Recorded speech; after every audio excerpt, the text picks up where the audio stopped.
कवन गुणवाना है,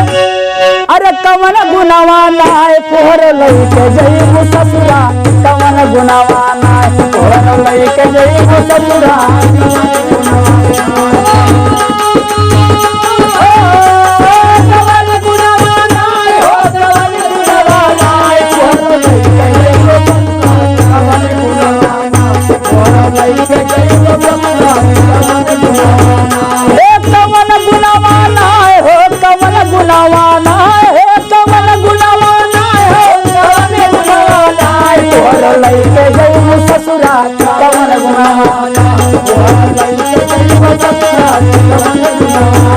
लेकिन हे मौरिया भैया ए बिना हो गुनावा के बलम नाही पूछी है, बलम नाही पूछी है,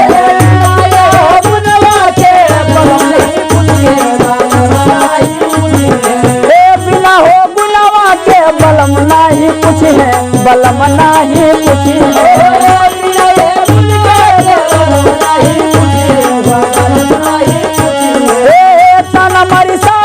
ननद रोजे पसी है, ननद रोजे पसी है,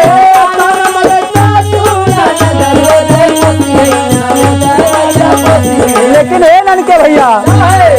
ए रोते बीत गई है, ए रोते बीत गई है तोहर दूना जुनावा पोहर लइके जइबू ससुरा, कवन जुनावा।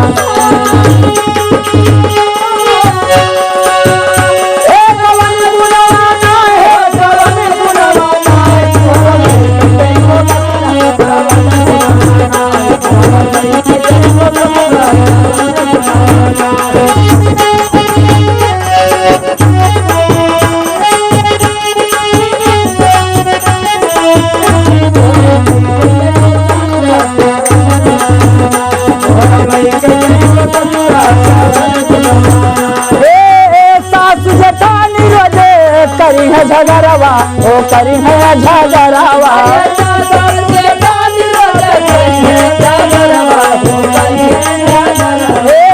सासु जेठानी रोजे करी है झगड़वा हो करी है झगड़वा,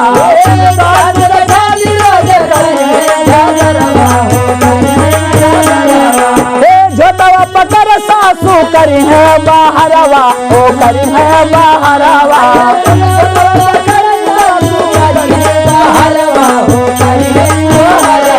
लेकिन एक शंकर भैया अरे चली नहीं पई है, अरे चली नहीं पई है तोहरा कौनो बहनवा पोहर लइके जइबू ससुरा, कवन गुनावा। अरे जिया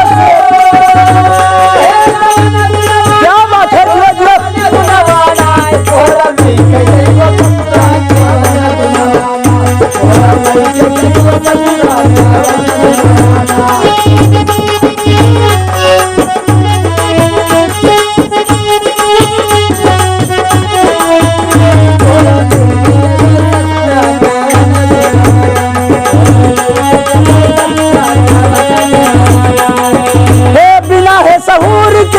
बसरवा हो न होई बसरवा,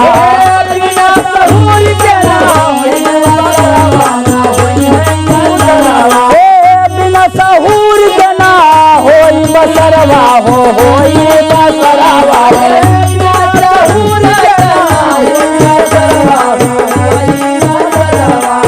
पढ़ लिख के करा जग उजियरवा हो जगा उजियरवा, पढ़ लिख के करा जग उजियरवा हो करा उजियरवा, पढ़ लिख के करा जग उजियरवा हो जगा उजियरवा।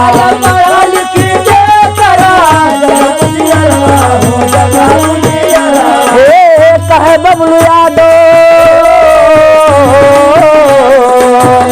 अरे कहे बबलू यादव तनी मान ला कहनवा पोहर लइके जइबू ससुरा, कवन